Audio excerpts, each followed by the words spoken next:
Jake Fraser भाई, इस तरीके से बल्लेबाजी की इन्होंने। 20 गेंदों में 50 रनों की पारी खेली और 250 का स्ट्राइक रेट, 7 चौके और 3 छक्के। अगर आप बात करें तो भाई ऋषभ पंत हो, चाहे शाई होप हो, चाहे अक्षर पटेल हो, किसी ने भी कोई खास योगदान दिया नहीं। लेकिन हाँ, अंत में ट्रिस्टन स्टब्स ने जरूर 20 गेंदों में 41 रनों की पारी खेली। अब 221 रन 221 बना दिए थे दिल्ली कैपिटल्स ने पहले बल्लेबाजी करते हुए, और 222 रन चेस करने थे। आप अगर राजस्थान के गेंदबाजों की बात करें तो राजस्थान के लिए सबसे बेहतरीन गेंदबाजी की है रविचंद्रन अश्विन ने। 4 ओवर का इनका स्पेल रहा, इसमें इन्होंने 24 रन बनाए, 24 रन खर्च किए और 6 की इकॉनमी से गेंदबाजी की। 3 विकेट इनको मिला है। अब रवि अश्विन ने शानदार गेंदबाजी की, लेकिन उनके अलावा कोई भी गेंदबाज कोई खास इम्पैक्ट नहीं डाल पाया। और देखिए, विकेट तो खैर और गेंदबाजों को भी मिले, चाहे बोल्ट हो, चाहे संदीप शर्मा हो, चाहे युजवेंद्र चहल हो। इन तीनों ही गेंदबाजों को एक एक विकेट मिला। 2 विकेट रनआउट के रूप में आए थे। तो कुल 8 विकेट गिरे दिल्ली कैपिटल्स के। दिल्ली कैपिटल्स ने 222 रनों का टारगेट दिया था और 222 रनों का टारगेट राजस्थान रॉयल्स को चेस करना था। यशस्वी जायसवाल ने शुरुआत बेहद खराब दिलाई। खराब तो जॉर्ज बटलर ने भी शुरुआत दिलाई। 19 रनों पर बटलर आउट हुए, 4 रनों का योगदान यशस्वी जायसवाल का रहा। लेकिन राजस्थान रॉयल्स की सक्सेस के पीछे का सबसे बड़ा राज है उसके मिडल ऑर्डर। भाई संजू सैमसन और रियान पराग जिस तरीके से मिडल ऑर्डर में बल्लेबाजी कर रहे हैं, वो काबिले तारीफ है। वो काफी शानदार बल्लेबाजी कर रहे हैं और आज भी कोई अलग नहीं था, एक्सेप्शन नहीं था भाई। आज भी अच्छी बल्लेबाजी हुई दोनों से। रियान पराग हालांकि बहुत ज्यादा बड़ी पारी नहीं खेल पाए, लेकिन टीम के लिए वो टिक रहे थे। संजू सैमसन को टिकने का मौका पूरा दिया उन्होंने। संजू सैमसन ने जो मौका मिला उन्हें, उसे पूरी तरह से भुनाया भाई, पूरी तरह से भुनाया। और संजू सैमसन ने भाई कप्तानी पारी खेली। 86 रनों की पारी खेली है, 46 गेंदों का सामना किया है, 8 चौके लगाए हैं, 6 गगनचुंबी छक्के लगाए हैं। तो जबरदस्त बल्लेबाजी रही है संजू सैमसन के द्वारा भी।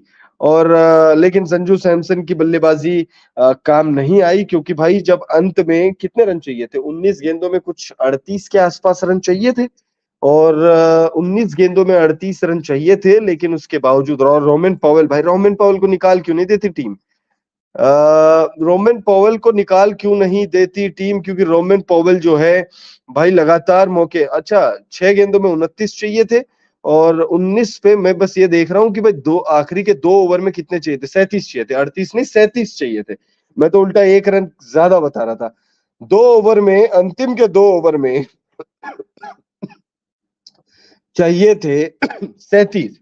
रोमन पॉवेल मतलब मैदान पर मौजूद है, ठीक है। उसके बाद रोमन पॉवेल जो है और क्रीज पर भी है। ऐसा भी नहीं है कि भाई रोमन पॉवेल सिर्फ मैदान पर मौजूद है, वो क्रीज पर भी मौजूद है, ठीक है। तब भी तब भी रोमन पॉवेल जो है मैच को नहीं बना पाए। यहां तक कि एक वक्त ऐसा भी आया था जब 8 पे 29 चाहिए थे, मैच ये जीता जा सकता था। राजस्थान रॉयल्स ने इस सीजन जो मुकाबले गंवाए हैं, वो मुकाबले इस तरीके से गंवाए हैं जिसे आप नहीं कहोगे कि भाई राजस्थान रॉयल्स उस मुकाबले को गंवा सकती है। कोई भी team as a matter of fact उन मुकाबलों को नहीं गंवा सकती थी। बट राजस्थान रॉयल्स के साथ क्या मसला है, क्या प्रॉब्लम्स है, उसे अब संजू सैमसन को देखना होगा, क्योंकि टीम तो क्वालिफाई कर जाएगी।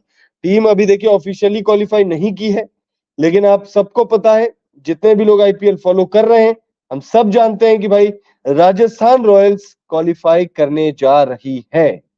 और एक मुकाबला जीतना है, सिर्फ एक मुकाबला जीतेंगे।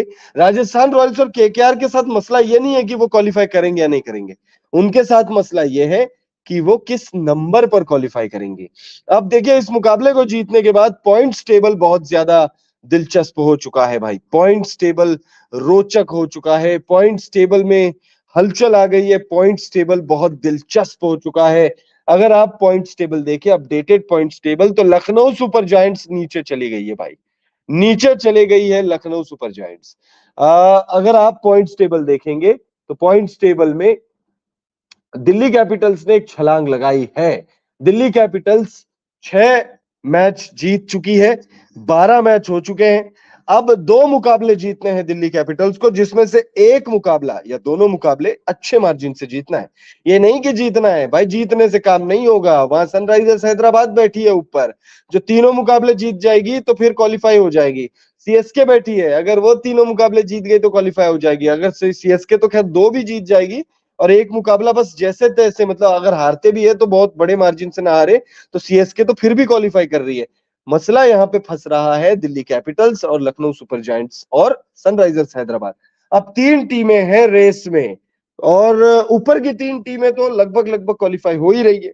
अब अगर बहुत ज्यादा किस्मत खराब हो सीएसके की तो बात अलग है भाई, क्योंकि अगर आने वाले तीनों मुकाबले सीएसके अगर हार जाती है तो फिर तो भाई सीएसके नहीं क्वालिफाई कर रही है। और चांसेस है, इसके भी चांसेस तो इसके भी है कि सीएसके जैसे तैसे क्वालिफाई करके टूर्नामेंट भी जीत सकती है भाई सीएसके। याद रखिएगा, ये महेंद्र सिंह धोनी का आखिरी आईपीएल सीजन हो सकता है। उन्होंने नहीं कहा है, उन्होंने कुछ नहीं कहा है इस बारे में, लेकिन हो सकता है भाई। 42 के हो चुके, कितना क्रिकेट खेलेंगे भाई, कितना फैंस के लिए क्रिकेट खेलेंगे भाई। कुछ तो अब रेस्ट करेंगे, रिलैक्स करेंगे। हालांकि हालांकि पूरे साल में अब सिर्फ 14, 15 या 16 मुकाबले मैक्स मैक्स खेल रहे हैं वो आईपीएल के। डोमेस्टिक वो खेलते नहीं है, वहां से रिटायरमेंट है। इंटरनेशनल वो खेलते नहीं है, वहां से रिटायरमेंट है। और उसके बाद उसके अलावा वो कहीं पे आपको दिखते भी नहीं है। ठीक है, खेती बाड़ी में अपना मस्त है, गाड़ियां चला रहे हैं, यहाँ वहां घूम रहे हैं, तो उसमें वो मस्त है, लेकिन वो आईपीएल खेल रहे हैं। लेकिन भाई ये चीज भी ध्यान में रखनी होगी कि भाई 43 के हो चुके हैं, तो भाई हो सकता है कि सीएसके की जो टीम है वो अपने थाला को एक विदाई देना चाहते हैं। और जब आप एक एक्स्ट्रा मोटिवेशन, एक एडेड रिस्पॉन्सिबिलिटी के साथ खेलते हो, तो निश्चित तौर पर आपके कामयाब होने के बहुत ज्यादा चांसेस होते हैं। गलत अंपायर हुई, हैप्पी किड्स टीवी लिख रहे हैं गलत अंपायर हुई। बिल्कुल भाई, गलत अंपायर हुई है। और और ये आईपीएल में तो भाई ये चीज तो हो ही रही है ना भाई, ये चीज तो हो ही रही है। देखिए भाई, गलत अंपायरिंग हुई है। वो जो 20वें 19वें ओवर की आखिरी गेंद जो थी वो वाइड थी, हमें भी ऐसा लगा वाइड थी, और उसे अंपायर ने आउट नहीं दिया। आरआर ने क्या कहते हैं अपना रिव्यू लिया था। और बट ठीक है यार, अब क्या करोगे भाई। और दिल्ली कैपिटल्स के साथ तो हालांकि इस बार दिल्ली कैपिटल्स के फेवर में गया है अंपायरिंग, बट दिल्ली कैपिटल्स के साथ तो अंपायर्स को थोड़ा ज्यादा प्यार है। और हमने देखा है भाई, दिल्ली कैपिटल्स के मैचों में अक्सर हमने देखा है कि भाई अंपायरिंग जो है वो थोड़ी गलत हो जाती है। गलत स्तर की अंपायरिंग होती रही है, और यू नेवर नो आगे भी होती रहेगी। अब देखिए, एक बार फिर से आपको मैच का पूरा हाईलाइट दे देते हैं भाई। मुकाबला नंबर 56 खेला जा रहा था, और इस मुकाबले में पहले बल्लेबाजी करते हुए अभिषेक पोरेल के शानदार 65, जेक फ्रेजर मैकगर के 50 और ट्रिस्टन स्टब्स के शानदार और आतिशी 41 रनों की बदौलत 221 रन दिल्ली कैपिटल्स ने स्कोर बोर्ड पर लगा दिए। अब दिल्ली कैपिटल्स से मिले एक 222 रनों के लक्ष्य का पीछा करते हुए राजस्थान रॉयल्स को शुरुआत वैसी नहीं मिली जैसे शुरुआत की उम्मीद थी। यशस्वी जायसवाल 4 रन बनाकर आउट हो गए, तो वहीं 19 रन बनाकर जॉश बटलर आउट हो गए। रियान पराग भी कोई कुछ खास नहीं कर पाए। ठीक है भाई, एक कुछ वक्त के लिए वो जरूर टिके हुए थे, 3 छक्के भी जरूर उन्होंने लगाए, और अगर टिक जाते तो भूत बना देते, वो बात भी अलग है। बट कर देते वो अलग चीज है, किया नहीं, इस पर हम चर्चा कर रहे हैं। लेकिन भाई विकेट्स गिरते जा रहे थे, संजू सैमसन टिके थे, शुभम यादव के साथ मिलकर एक अच्छी पार्टनरशिप निभाई इन्होंने। और भाई जबरदस्त तरीके से आप कह सकते हो कि भाई फाइट बैक तो बहुत अच्छा किया अपने संजू ने। संजू हमारा खूब लड़ा, लेकिन मैच में कुछ खास नहीं कर पाए, मैच में कुछ खास प्रभाव उसका नहीं हुआ। संजू सैमसन ने 86 रनों की पारी जरूर खेली, और मैच में आप कह सकते हो कि भाई 12 गेंदों में 37 रनों की जरूरत थी। 12 गेंदों में 37 रनों की जरूरत थी। रोमन पॉवेल स्ट्राइक पर मौजूद थे, और एक गेंद पर गलत अंपायरिंग भी हुई। ठीक है भाई, गलत अंपायरिंग हुई, उसे डिनाई नहीं करेंगे, लेकिन उसके बावजूद मैच जीता जा सकता था। अंतिम ओवर में आपने भाई अंतिम ओवर में मैच को जाने क्यों दिया? आप भाई मैच में अंतिम ओवर तक क्यों ले गए? आप अंतिम ओवर में इतना ज्यादा प्रेशर क्यों ले गए आप अपने ऊपर में?